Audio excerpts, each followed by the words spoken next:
এই সাব্বাবা এবং উস্তা এই দুইটা আঙ্গুল নবীজি একত্রে মিলিয়ে দেখিয়েছেন, আনা ওয়াস সাআহ, আমি নবী আর কিয়ামতের ভিতরে পার্থক্য থাকবে এতটুকুন, সাব্বাবা আর উস্তা নামক দুইটা আঙ্গুল যেমন কাছাকাছি, এরকম কাছাকাছি সময়ের ভিতরে কিয়ামত হয়ে যাবে। নবীজি কাছাকাছি বললেন, এই কাছাকাছি সময়টা ঠিক কতদিন? আল্লাহ রাব্বুল আলামিনের সামনে 1000 বছর যদি আল্লাহ রাব্বুল আলামিনের সামনে একটা দিনের সমান হয়, আল্লাহ পাকের সিদ্ধান্ত যদি থাকে এই পৃথিবী টিকবে মাত্র একদিন, তাহলে 1000 বছরের মাথায় কিয়ামত হওয়ার কথা ছিল। আল্লাহ পাক যদি এটাকে লিখে রাখেন কিয়ামত হবে 1.5 দিন পরে, 1500 বছর এখনো পূর্ণ হয়নি, তাহলে 1500 বছর পূর্ণ হলে 1.5 দিন মাত্র যদি আল্লাহ রাব্বুল আলামিন লিখে রাখেন যে 1.5 দিন পরে কিয়ামত হবে, তাহলে 1500 বছর লাগবে। আল্লাহ পাক যদি লিখে রাখেন 2 দিন পরে নবী মুহাম্মদ সাল্লাল্লাহু আলাইহি সাল্লামের উম্মত শেষ হয়ে যাবে, তাহলে কিয়ামত হতে সময় লাগবে 2000 বছর। আল্লাহ পাক যদি লিখে রাখেন এই উম্মতকে আমি সময় দিব মাত্র 3 দিন, তাহলে 3000 বছর সময় লাগবে। কাআলফি সানাতিন মিম্মা তাউদ্দুন, দুনিয়ার গণনায় 1 দিন 2 দিন 3 দিন 365 দিন সমান সমান 1 বছর হয়। এইভাবে গুনতে গুনতে 1000 বছর গুনলে আল্লাহ পাকের সামনে মাত্র 1 দিন পার হবে। 1000 বছর গেলে যদি মাত্র 1 দিন পার হয়ে যায়, যদি 1.5 দিন মাত্র পার হয় 1500 বছর লাগবে। 2 দিন পার হতে 2000 বছর লাগবে। নবীজি 2টা আঙ্গুল দেখায় বুঝায় দিলেন অল্প সময়ের ভিতরে কিয়ামত হয়ে যাবে।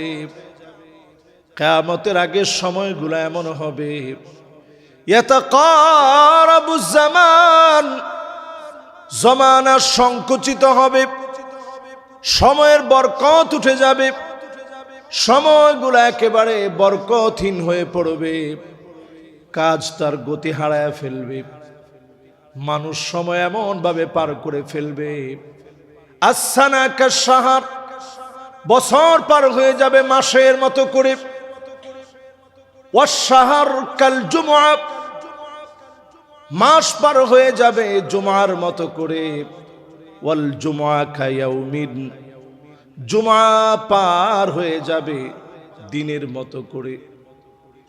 আর দিন পার হবে একটা শলাকা জ্বালাতে, মেসের কাঠি জ্বালাতে গিয়ে, মেসের কাঠি জ্বালাতে গিয়ে সামান্য যে সময় ব্যয় হয়, এই অল্প সময়ের ভিতরে চোখের পলকের ভিতরে একটা দিন পার হয়ে যাবে।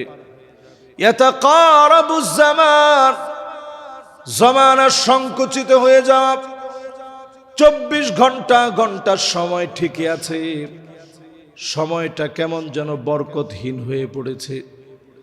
একটা সপ্তাহ পার হয়ে আরেকটা জুমাবারে আমরা আসি, মনে হয় মাত্র 1 দিন পার করেছি। এই যে দিনের পর দিন চলে যায়, গুনাহের পাল্লার ভিতরে দিন চলে যাচ্ছে, এই গুনাহের কারণে মাঝে মাঝে যিনি আযাব দেন তিনি কে? আচ্ছা, এবার যদি আপনাদেরকে আমি প্রশ্ন করি, ইয়াতাকারাবুজ জামান, জমানা যে সংকুচিত হবে, সময় যে বরকতহীন হয়ে পড়বে, এখানে যারা আমাদের সম্মানিত বয়সের দিক থেকে প্রবীণ লোকেরা আছেন, আমরা তো নবীন মানুষ, আগেকার সময়টা একটু চিন্তা করেন। একটা দিন যেতে মানুষ কতটা সময় পার করার পরে দিন যেত। এখন আমাদের কর্মব্যস্ততা এমন হয়ে পড়েছে, মোবাইলের সাথে আমাদের এখন এতটাই বেশি সম্পৃক্ততা হয়েছে, অ্যাট্রাকশন এতটা বেশি মোবাইলের প্রতি, অ্যাডিক্টেড হয়ে গেছে আমরা মোবাইলের প্রতি এতটাই বেশি। 5 ঘন্টা 6 ঘন্টা, অনেকে মাগরিবের পরে মোবাইল হাতে নেয়, চার্জ শেষ হওয়ার আগ পর্যন্ত রাত 12টা বেজে গেছে, উনি মোবাইলে আছে। এই সময়গুলা বরকত শূন্য হয়ে যাচ্ছে। এটা এই দুনিয়ার ভিতরে কিয়ামত আসার একটা লক্ষণ, ছোট আলামতের একটা। ইয়াতাকারাবুজ জামান, জমানা সংকুচিত হয়ে যাওয়া। গত জুমাবারে জুমা পড়ায় গেছি, এর মধ্যে কত জায়গায় আমার সফর হয়েছে ভোলাই গেলাম। সেখান থেকে কুমিল্লা আসলাম, নোয়াখালীতে গেলাম, এরপরে 14 গ্রাম মাহফিল করলাম, সেখান থেকে ফিরলাম, আজকে জুমাবারে আসলাম। সবটা মিলে আমার কাছে মনে হচ্ছে যেন একটা দিনের মধ্যে সব হয়ে গেছে। এই মনে হয় গতকালকে জুমা পড়ায় গেছে, আবার জুমায় এসে বসে। আপনাদের কাছে কি এরকম মনে হয় না? এখন এই সময়টা এখন সংকুচিত হয়ে গেছে। এটা সবচেয়ে বড় কারণ হচ্ছে আমাদের গুনাহ। গুনাহের কারণে সময়টা সংকুচিত হয়ে যায়। হযরত আলী রাদিয়াল্লাহু তাআলা আনহু দুইটা নসিহত জীবনে অমূল্য নসিহত হিসাবে সব সময় তিনি করতেন। লা ইয়াখাফান্নাল আবদু ইল্লা যামবা ওয়া লা ইয়ারজুন্না ইল্লা রাব্বাহ। শুধু আপনি আপনার গুনাহগুলোকে ভয় করেন, আপনার অন্যায়গুলোকে আপনি ভয় করেন। গুনাহগুলোকে যদি ভয় করার মতো ভয় করেন, আর 2 নম্বরে যদি আল্লাহ পাকের কাছে মন থেকে আপনি আশা করতে পারেন, অবশ্যই যিনি আমাদেরকে কবুল করে নেবেন তিনি কে? জীবনের শেষ জামানায় ঈমান টিকিয়ে রাখা কেমন কঠিন। হাদিসের ভিতরে আসে, হাতের ভিতরে একটা জ্বলন্ত কয়লা নিয়ে চলা, যেটা হাতকে পুড়িয়ে ফেলবে। এই জ্বলন্ত কয়লা নিয়ে চলা যেমন কঠিন, এর চেয়ে কঠিন হবে শেষ জামানায় ঈমান নিয়ে চলা। এখন এই শেষ জামানায় আমরা যদি দেখি যে ঈমান নিয়ে চলাটা কত কঠিন। আপনি হারাম খেতে চান না, হারামের সাথে আপনি সম্পৃক্ত হতে চান না, তারপরেও যদি আপনি দেখেন হারাম লেনদেন আপনার নিজের সাথে কত কত কত কত রকম হচ্ছে। ইচ্ছাই হোক আর অনিচ্ছাই হোক, হারাম লেনদেন চতুর্দিক ভরে গেছে। মানুষের কাছ থেকে আমানত উঠে গেছে। ইসলাম আমরা শুধুমাত্র মুখে মুখে পালন করি, কোরআন আমরা শুধুমাত্র দেখে দেখে পড়ি, কিন্তু কোরআন অনুযায়ী আমরা আমল করি না। সেই জামানার দিকে তাকান, নবীজি সাল্লাল্লাহু আলাইহি ওয়াসাল্লাম তেলাওয়াত করছিলেন, আম খুলিকু মিন গায়রি শাইইন আম হুমুল খালিকুন, আম খুলিকু মিন গায়রি শাইইন আম হুমুল খালিকুন।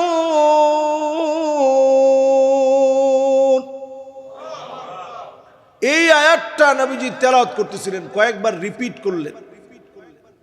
এই যেমন আপনারা আল্লাহু আকবার বললেন। একজন সাহাবী, তখনও তিনি কালেমা পড়েন নাই, অন্ধ মানুষ, ওনার নাম ছিল জুবাইর বিন মুতঈম রাদিয়াল্লাহু তাআলা আনহু আরদাহু। উনি নবীজির পাশ দিয়ে যাচ্ছিলেন, নবীজির এই তেলাওয়াতটা দাঁড়ায় থেকে শুনলেন। আম খুলিকু মিন গায়রি শাইইন আম হুমুল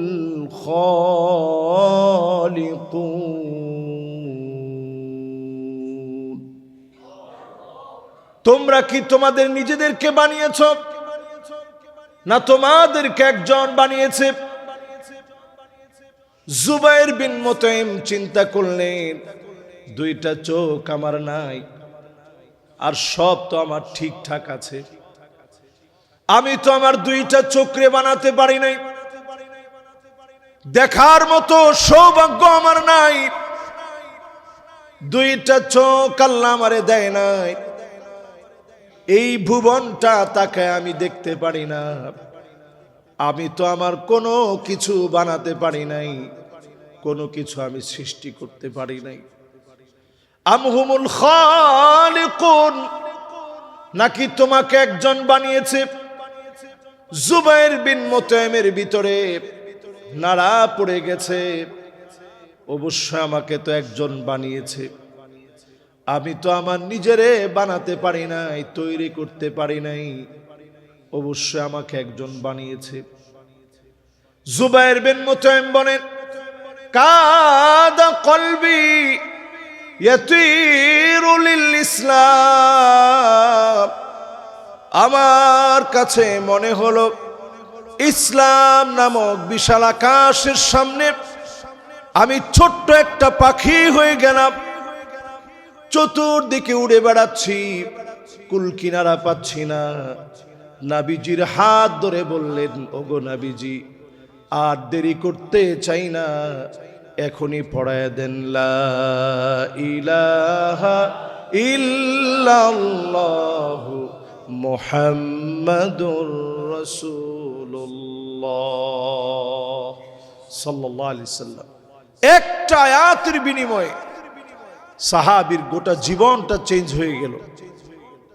এই সময়ের যত মুসিবত আমরা দেখি, সব মুসিবত থেকে নিজের হেফাজত করানোর জন্য যত যাই আমরা উপকরণ উপায় অবলম্বন করি, এই উপায় অবলম্বনগুলা খুবই ঠুনকো, খুবই সামান্য।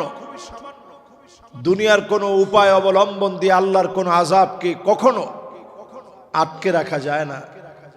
সেটা যদি সামান্য একটা ল্যাংড়া মশাও হয়, সেটা যদি ডেঙ্গু মশাও হয়, আল্লাহর কোনো একটা আযাবকে কোনো কিছু দিয়ে আটকায় রাখা যায় না। ইন্নাল মাউজা জাইশুম মিন জুয়ুশিল্লাহ, সমুদ্রের ঢেউগুলো আল্লাহ পাকের সেনাবাহিনী। দুনিয়ার কোন শক্তি দিয়ে এই ঢেউকে আপনি আটকায় রাখতে পারবেন না। আল্লাহর কোন গজবকে কেউ আটকায় রাখতে পারে না। আল্লাহ পাক যখন রাগান্বিত হন, আযাব দিতে যান, ওই কওমের লোকেরা যদি সংশোধন হয়ে যায়, আযাবটা যিনি উঠায় নেন তিনি কে? অনেক দিন ধরে আমরা শুধু শুনছি বাংলাদেশে অনেক বড় ভূমিকম্প হবে। এই যে আমরা আযাবের কথাগুলো শুনতেছি, যদি নিজেদেরকে আমরা শুধরে নিতে পারতাম, ওই যুবকের মতো, যে যুবক 40টা বছর নাফরমানি করছে, আল্লাহ পাক তার কারণে বৃষ্টি বন্ধ করে দিয়েছেন গোটা জাতির জন্য।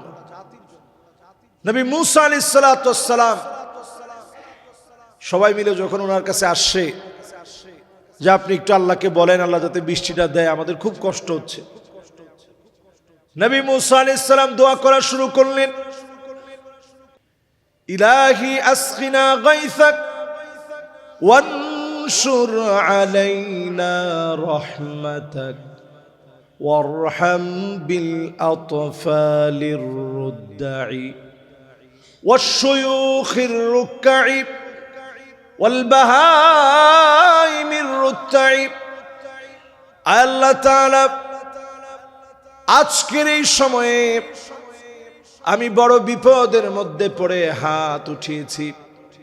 বৃদ্ধ বৃদ্ধ মানুষগুলা ক্ষুধার যন্ত্রণায় কষ্ট পাচ্ছে, পানি নাই, অভাব পড়ে গেছে, টানাপোড়েন পড়ে গেছে। ছোট ছোট মাসুম বাচ্চারা ক্ষুধার যন্ত্রণায় চিৎকার করছে। আল্লাহ, যেই পশুগুলার কোনো গুনাহ নাই, ওই পশুগুলা আপনার কাছে চিৎকার করে কাঁদতেছে। আয় আল্লাহ, আপনি মেহেরবানি করে বৃষ্টি দিয়ে দেন। আল্লাহ পাক জানায়া দিলেন, ও নবী মুসা, 40টা বছর ধরে একজন যুবক নাফরমানি করেছে, তার নাফরমানির কারণে আমি আল্লাহ রব্বুল আলামিন বৃষ্টি বন্ধ করে দিয়েছি। তার এখান থেকে উঠে চলে যেতে বলো, সে চলে গেলে আমি আল্লাহ এখন বৃষ্টি দিব। নবী মুসা আলাইহিস সালাতু ওয়াস সালাম বললেন, আল্লাহ, এখানে হাজার হাজার মানুষ, আমি একলা কেমনে সবার কানে কানে কথা পৌঁছাবো? আল্লাহ, এটা তো আমার দ্বারা সম্ভব না। আল্লাহ রাব্বুল আলামিন বললেন, নবী মুসা, মিনকান নিদা ওয়া মিন্নাল বালাগ, তোমার কাজ হচ্ছে শুধু ডাকটা দেওয়া, আমি আল্লাহর কাজ হচ্ছে কানে কানে ডাক পৌঁছায় দেওয়া। সুবহানাল্লাহ। চিন্তা করেন, এইখানে যদি মাইক না থাকে কথা বলা সহজ না কঠিন? নবী মুসা আলাইহিস সালাতু ওয়াস সালাম সেই জামানায় উনি ডাক দিলেন, আইয়ুহাল আবদাল আসি আল্লাযী ইউবারিজুনা বিল মাআসি আল্লাযী ইউবারিজুনা আল্লাহ বিল মাআসি মুনযু 40 সানাহ। 40 বছর ধরে যে নাফরমানি করছো, তুমি উঠে চলে যাও। তুমি চলে গেলেই আল্লাহ পাক রহমতের বৃষ্টি নাজিল করে দিবেন। তুমি গেলেই রহমতের বৃষ্টি নাজিল হবে। সুবহানাল্লাহ বিহামদিহি। নবী মুসা আলাইহিস সালাতু ওয়াস সালাম যখন এই কথা বললেন যে তুমি উঠে চলে যাও, তোমার কারণে বৃষ্টি বন্ধ হয়েছে। 40 বছর ধরে যে লোকটা নাফরমানি করছে, তার মনের ভিতরে একটা টান লেগে গেছে। চাদর দিয়ে নিজের চেহারা ডেকে ফেলে দিয়ে আল্লাহকে একটা ডাক দিলেন, আয় আল্লাহ, 40টা বছর ধরে নাফরমানি করলাম, 40টা বছর ধরে নাফরমানি করেছি। কথা বলা যাবে না। হযরত সাহেব, কথা বলা যাবে না। জুমার আলোচনার সময় কথা বলা হারাম, নিষিদ্ধ। जो बात दिल से निकलता ও বাত দিল পর আসর করতা, যেটা দিল থেকে বলা হয় ওটা দিলে গিয়ে আসর করে। এজন্য এই মিম্বারে বসে অন্তত একটা কথাও আমি দিলহীন কথা আপনাদেরকে শোনাইতে চাই না।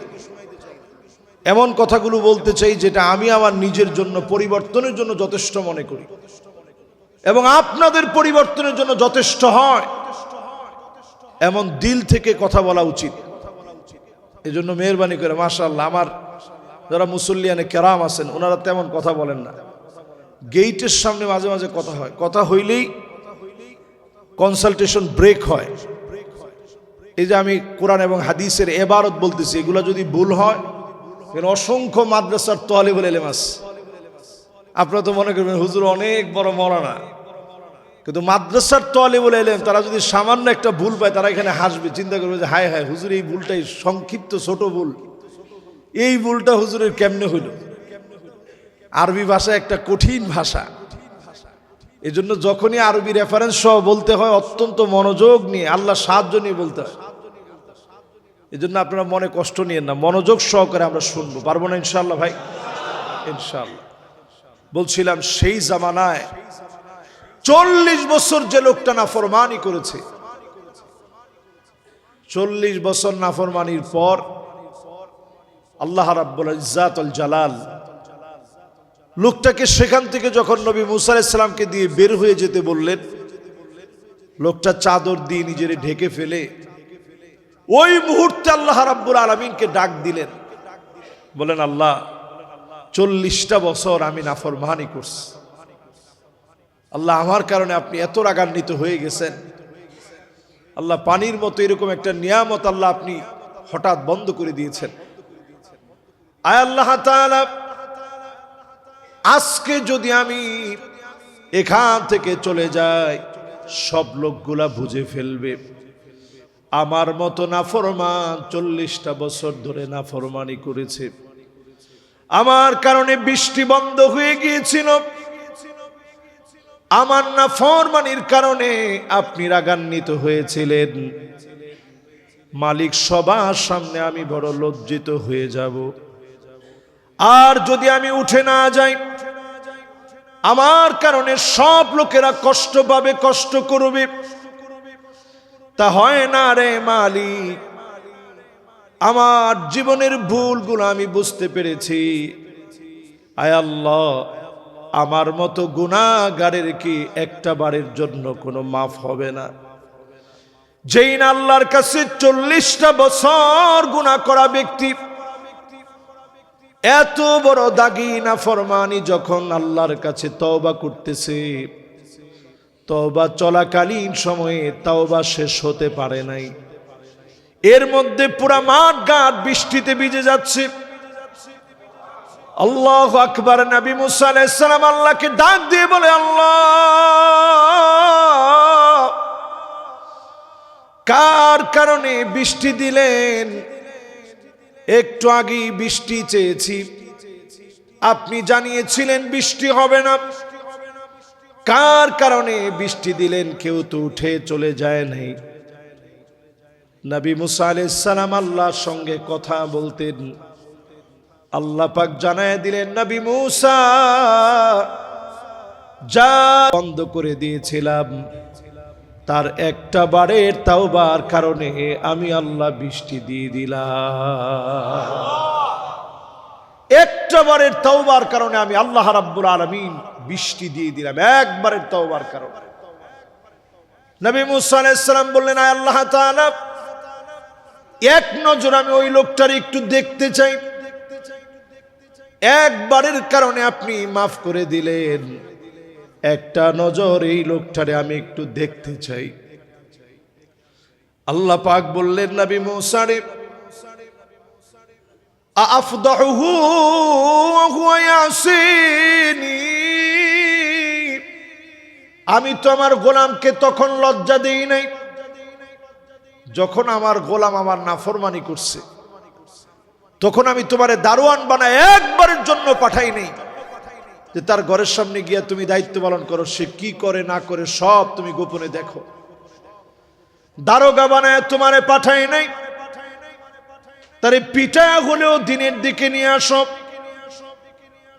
ও নবী মুসা আলাইহিস সালাম, আমি তো আমার গোলামকে গুনাহ করার সময়ে লজ্জা দেই নাই।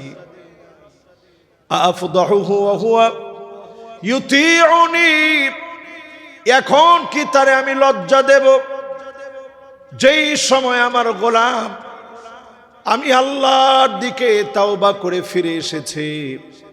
এখন কি আমি আমার গোলামকে লজ্জা দিতে পারি? এখন তো আমি আমার গোলামরে লজ্জা দিব না। গুনাহগার হওয়ার সময় আমি লজ্জা দেই নাই, এখন কেমনে তারে আমি লজ্জা দিব? যতজন আমরা গুনাহ করে ফেলেছি, গুনাহের বয়স যত হোক না কেন, আল্লাহর কাছে যদি মন থেকে তাওবা করেন, যত বছরের গুনাহ হোক না কেন, যিনি মাফ করে দিবেন তিনি কে? শুধুমাত্র গণ তাওবাই হতে পারে এই জাতির মুক্তির একমাত্র উপায়। গণ তাওবা ছাড়া আমাদের অন্য কোনো উপায় নেই। যেইভাবে আমাদের বিল্ডিংগুলো গড়ে উঠছে এই নগরী, গণ তাওবা ছাড়া কোনো উপায় নেই। এই আজকের জুমার গেছে বৃহস্পতিবারে আমি নরসিংদী প্রোগ্রামে গেছি, যে বাড়িতে আমারে মেহমান করা হয়েছে। আমি ওই বাড়ির বিমগুলো দেখতেছিলাম, তো বাড়ির লোক বলতেছে, হুজুর ভূমিকম্প আমাদের এলাকায় হয়েছে দেখে আপনি বারবার বিম দেখতেছেন। না হুজুর, বাড়ির মধ্যে তেমন কোনো ফাটল ধরে নাই, কিন্তু ব্যবসা প্রতিষ্ঠানে আমি বসা ছিলাম, মনে হচ্ছিল কাপড় চিপলে যেভাবে চিপে, এইভাবে আমার দোকানের সব জিনিসগুলা জর্জর করে মুদি দোকান থেকে পড়ে যাচ্ছে। আল্লাহ পাক কত ভয়ঙ্কর বানাইতে পারে আযাব রে, কত ভয়ঙ্কর হতে পারে আযাব। কিছু দৃষ্টান্ত আল্লাহ তাআলা আমাদেরকে দেখান।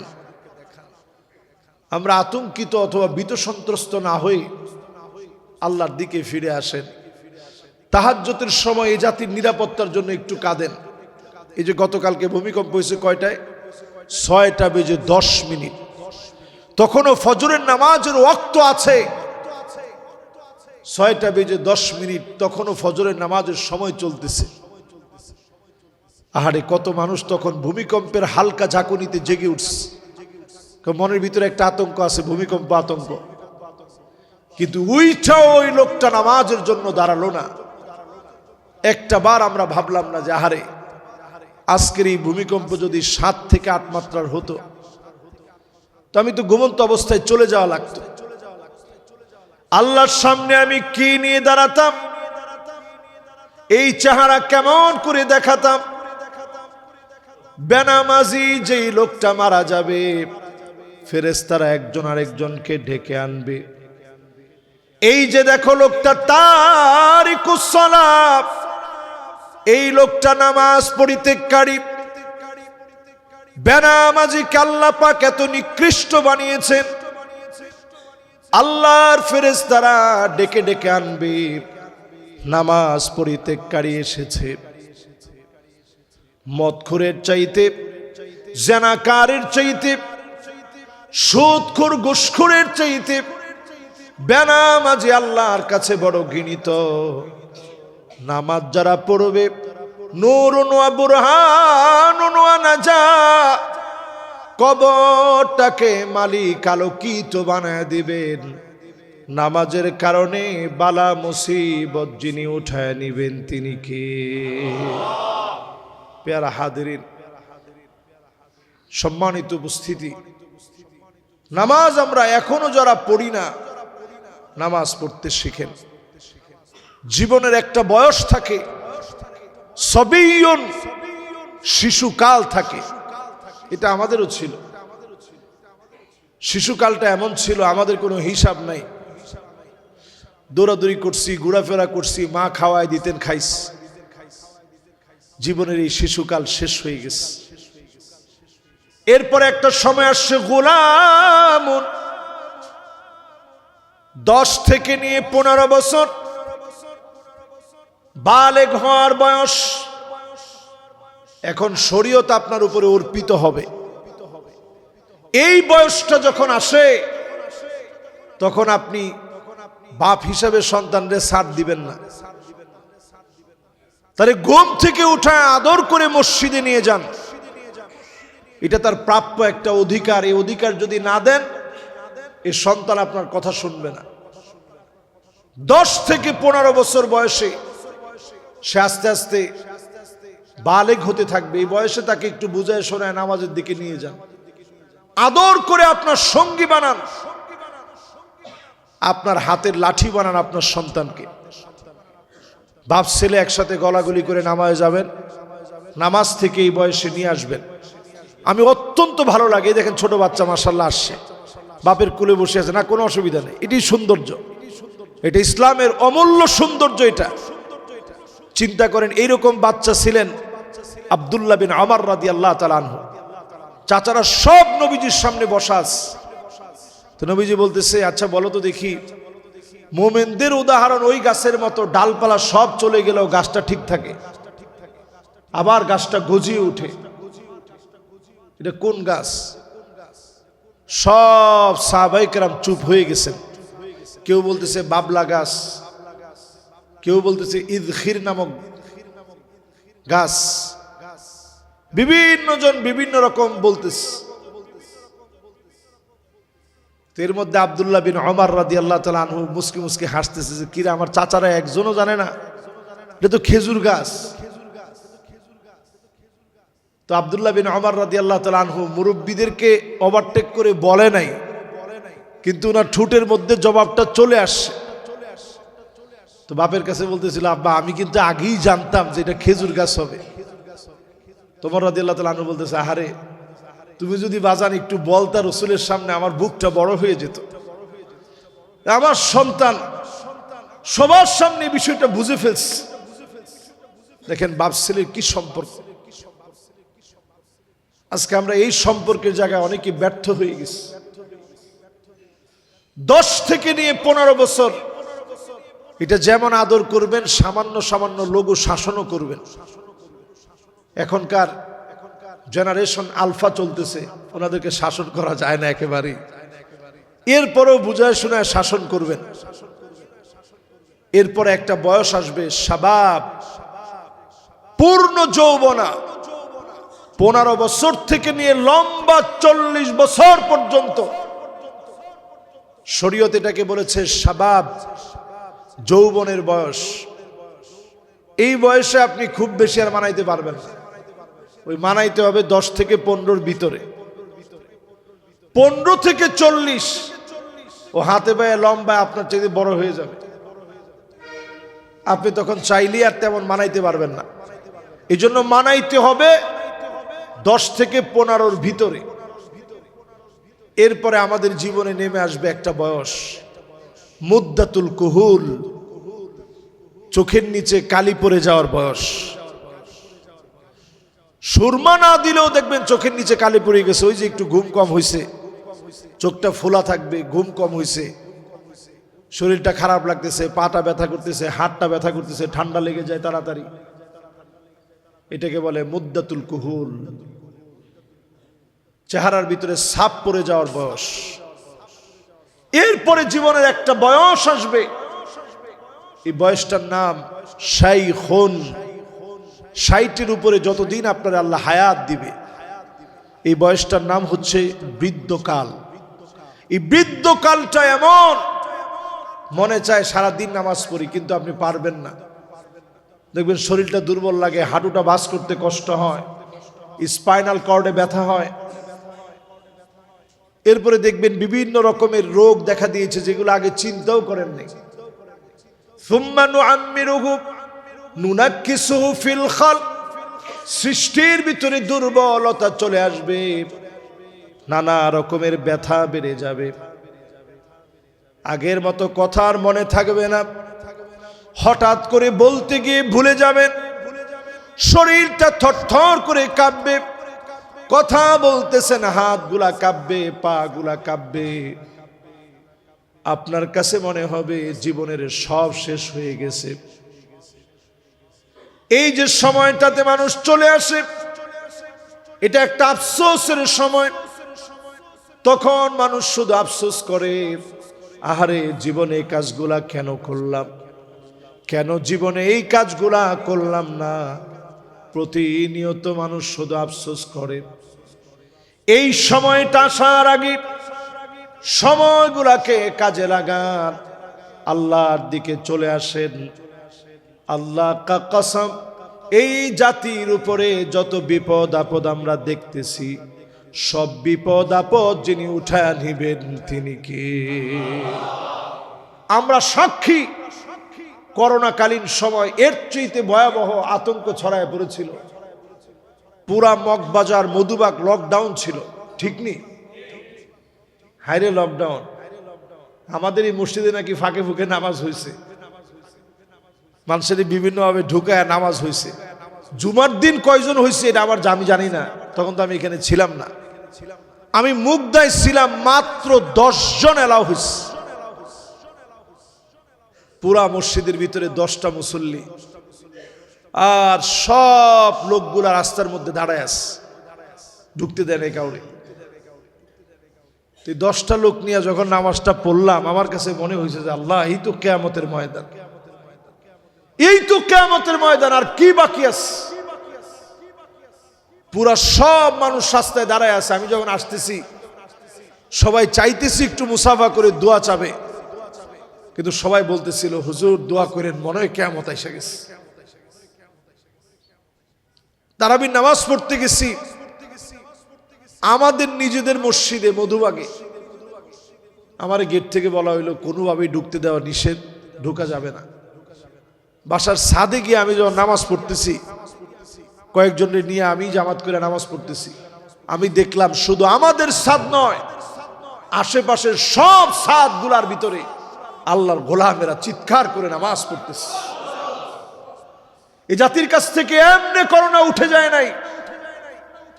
সৌদি আরবের হজ পর্যন্ত একটা সীমায় আবদ্ধ করা হয়েছে, অল্প কিছু মানুষ দিয়ে হজের কার্যক্রম সম্পন্ন করছে। সব মসজিদ বন্ধ, মসজিদ নববী, বাইতুল্লাহ সব বন্ধ, কিন্তু আমার দেশের মানুষগুলা এক একটা ঘরকে মসজিদ বানায় নিছে। যার যার মতো নামাজ পড়ছে, আল্লাহ রে বলছে আল্লাহ জীবনে অনেক গুনাহ করছি, এবারের মতো মাফ করে দেন। চোখের সামনে শক্তিশালী যুবকেরা মুরব্বীদের আগে চলে গেছে। একই পরিবার থেকে 2 ভাই চলে গেছে। সেই সময় মানুষ নামাজের দিকে ফিরে আসে। এই যে আমাদের দিলু ব্যাপারীর পরিবার থেকে সেই সময় আমাদের যিনি বর্তমান মুতাল্লি সাহেব আছেন, ওনার ভাতিজা না, ওনার ভাতিজা চলে গেছে। বাস্তি ভাতিজা 2 জন চলে গেছে। এক পরিবারের এক ফ্যামিলির দুইজন চলে গেছে, এরকম একজন দুইজন না। আল্লাহ তাআলা একটা ধাক্কা দিয়েছেন সেই সময়ে। গোটা জাতির কাছে অবস্থা এমন হয়েছিল যে মানুষ মরে পড়ে থাকবে, ধরার মতো কেউ থাকবে না। এই পরিস্থিতি বাংলাদেশে হয় না, আল্লাহ উঠায় নিয়েছে। আল্লাহু আকবার। এই জন্য আজকেও যদি আমরা সে আল্লাহর দিকে আহ্বান করি, আল্লাহকে ডাকি, আল্লাহর দিকে যদি ফিরে আসি, অবশ্যই মালিক বিপদ আপদ উঠায় নিবেন। আল্লাহ যেন আমাদেরকে গুনাহমুক্ত জীবন যাপনের তৌফিক দান করেন, পড়েন আমিন।